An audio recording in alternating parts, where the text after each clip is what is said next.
सभी का स्वागत है। और एशिया के सबसे बड़े एयर शो एरो इंडिया 2025 ने भारतीय वायुसेना की शक्ति का एहसास कराया। सोमवार को बेंगलुरु के येलाहंका एयरफोर्स स्टेशन पर शुरू हुआ एरो इंडिया 2025 का ये एयर शो 14 फरवरी तक चलेगा। इसमें कई आधुनिक फाइटर जेट और ड्रोन तकनीक देखने को मिलेगी। एरो इंडिया 2025 में सीईओ राउंड टेबल को संबोधित करते हुए रक्षा मंत्री राजनाथ सिंह ने रक्षा क्षेत्र में तेजी से आत्मनिर्भर होते भारत की तस्वीर पेश की।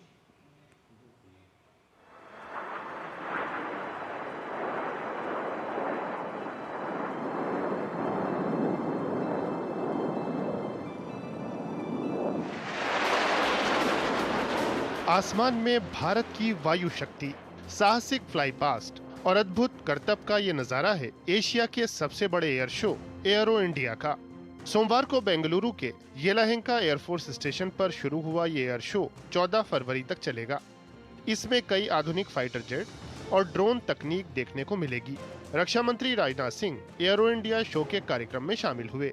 इसमें करीब 30 देशों के रक्षा मंत्री या प्रतिनिधि और 43 देशों के वायुसेना प्रमुख और सचिव शामिल हो रहे हैं। भारत लगातार अपनी सैन्य क्षमताओं में इजाफा कर रहा है और हथियारों का सबसे बड़ा खरीदार देश बनकर उभरा है। ऐसे में एरो शो कई मायनों में बहुत खास हो जाता है। रक्षा मंत्री ने कहा कि शांति स्थापना से ही बेहतर विश्व का निर्माण किया जा सकता है और इसके लिए राष्ट्र की मजबूती बेहद आवश्यक है।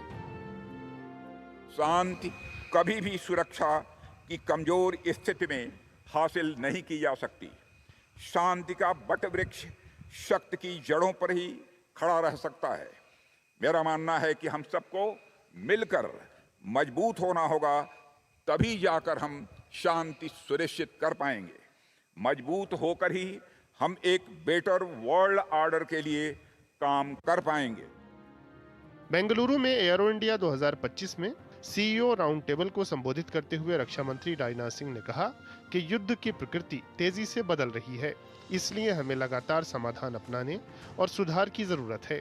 उन्होंने कहा कि पिछले 10 वर्षों में प्रधानमंत्री नरेंद्र मोदी के दूरदर्शी नेतृत्व में डिफेंस के क्षेत्र में भारत ने कई महत्वपूर्ण कदम उठाए हैं। इसके कारण भारत रक्षा क्षेत्र में तेजी से आत्मनिर्भर होने की दिशा में आगे बढ़ रहा है। As a testimony to the emergence of India as a defense export nucleus, India has seen 31 times growth in the export of defense products in the last 10 years as compared to financial year 2013-14. Friends, we have continuously revised and updated our defense product list, which the aim to encourage more players to enter defense production.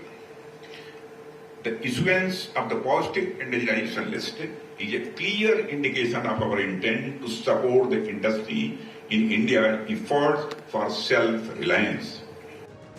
Arrow India show का आयोजन 10 से 14 फरवरी तक किया जा रहा है। शुरुआती 3 दिन सिर्फ उद्यमियों के लिए हैं, जबकि 13 से 14 फरवरी को आम लोग भी इसमें शामिल हो सकते हैं। ब्यूरो इनपुट के साथ विशाल बैरिस्टो की रिपोर्ट, डीडी न्यूज। और यहां रुकेंगे एक छोटे से ब्रेक के लिए। कहीं मत जाइएगा, जल्द हाजिर होंगे।